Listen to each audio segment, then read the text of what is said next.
Hello all, welcome to Istanbul district, I should say the Beşiktaş, where we've just seen myself and Lars Sivertsen. Hello. Hi. We've just seen Ole Gunnar Solskjaer's first game in charge of Beşiktaş. A resounding 4-1 win in the Europa League over Atheltic. Who saw that coming? I mean, it's the Ole effect, isn't it? Ole is at the wheel, you know, it's good. I have a bone. It's a different wheel. I have a bone to pick with you, Andy Brassell, because you told me ahead of the game that Beşiktaş are not very good. But they look fine.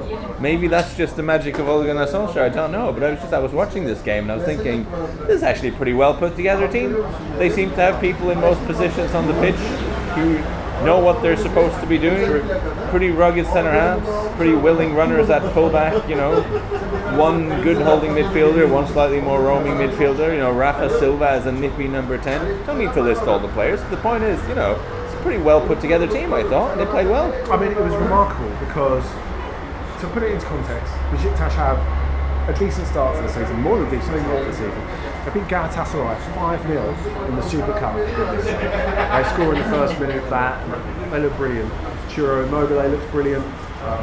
Rafa Silva, who we're talking about, looks fantastic as well. Two big signings in summer. They're unbeaten for the first 9 games of the Super League season. Then they lose to Galatasaray in the Super League, and the wheels fall off big time. And like a month later, Giovanni Van Bronckhorst was gone. Now, they have their interim coach, which makes it get a bit worse. Eventually, they get Solskjaer, at which point they're completely out of contention for the Super League. They've got a lot of work to get back into a qualification position in the Europa League.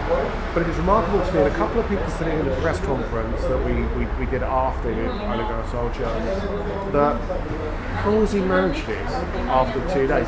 I'll give you his answer after, but that they look so compact, so well drilled, so effective on the counter-attack. Yeah. I mean, he's done an incredible amount of work. We talk about new manager bounce, but it does speak volumes for him. And this will be familiar to Man United fans.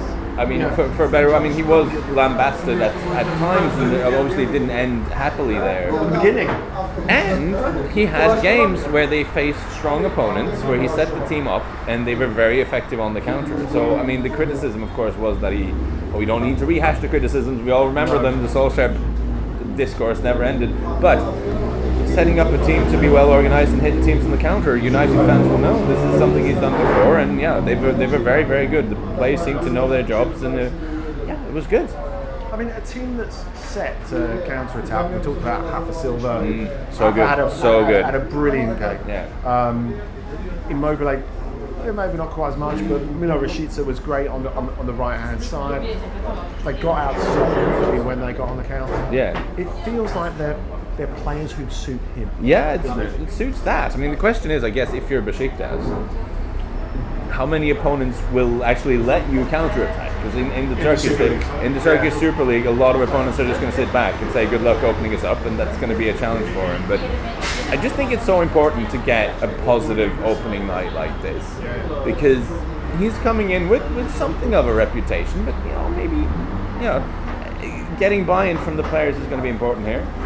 And if we look back at his time at United, one of the things he clearly did well and maybe didn't get enough credit for was a slightly complicated and challenging dressing room to stay on the same page for quite a lot of time. They were on board with the Ole project, and it's proven since that club is not exactly easy to manage. So forming a relationship with the players, especially the slightly younger and hungrier players, is something that he is clearly good at. That's also what he did well at Molde when he was there, again connecting well with the younger, hungrier, ambitious players. I've not always been a Ole Gunnar Solskjær cheerleader, put it that way, but I still wonder what would have happened at United if they hadn't made that catastrophic error of bringing back Cristiano Ronaldo, completely destabilising the team, completely destabilising the dressing room, and maybe gone with a younger, hungrier focus on, slightly more humble players who want to work for the team, which is, I suspect, what Ole would have wanted. We'll never know the answer to that. My point is, there were positives from his United spell for sure that shouldn't get lost in the wash here. And I guess the best case scenario here, Turkish football you know better than I do. It's a volatile world, emotional people, impulsive people. It's wonderful. It can be so entertaining, but it can be chaotic. And maybe the sort of steely-eyed Nordic sort of calmness that Solskjaer can bring to this. A bit of rationality. In the way that, Sven-Göran Eriksson was the Iceman at Lazio. He was the guy who was unaffected by the madness of Rome. Maybe the best case scenario here, I think, is that Ole Gunnar Solskjær can come in and be the calm Nordic guy who sees a few things in his career, of course, but he is perhaps unaffected by the madness of Istanbul. That's the best case scenario. That's really important that you mentioned that, and he mentioned that actually afterwards. I think it's really interesting. I never would have brought that up because I'm way too polite and it sounds like prejudice about Nordic people. Seeing as you've done it, it's absolutely fine. I think the interesting thing is about the behaviour of his coaches. Of course, one of his coaches got getting into it with the officials, like with about 20-25 minutes left, with the game was still kind of in the balance. And he said, I'm going to have to teach my bench, my coaching staff, how to behave themselves. He said because it's all about keeping a cool head. And when you keep a cool head, you make better decisions.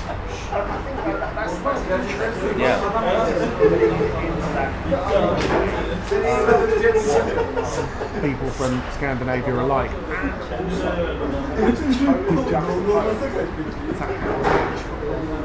And listen, I'll be honest, my gut instinct when I heard the news that Ole Gunnar Solskjær taken over Beşiktaş was not entirely positive. I thought this doesn't seem like a good idea. Well, he's been out of the game for a long time, isn't he? And it is, but I'm going to try to again give it the benefit of the doubt and think it is genuinely interesting to see what happens when you take Ole Gunnar Solskjær into a completely new and different context, because so much of his managerial life he has spent either at Molde, which isn't technically his hometown club, it's Kristiansund, but it's a football club he played for and it's very close to home and very comfortable surroundings. Yes.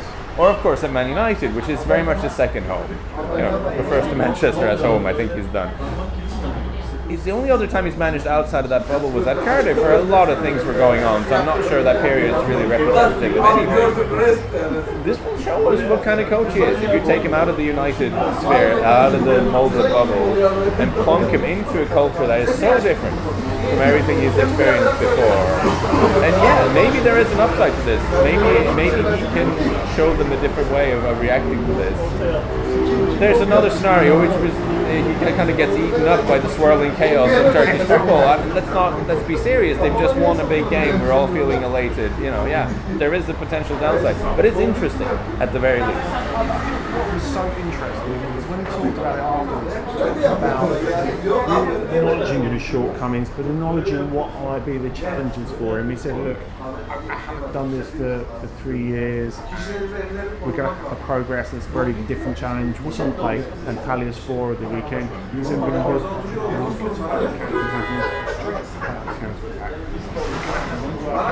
dominate games. We're going to have to work out how to play with possession. So he didn't sit back and bask in everything. He had, this is going to be a problem, this is going to be a problem.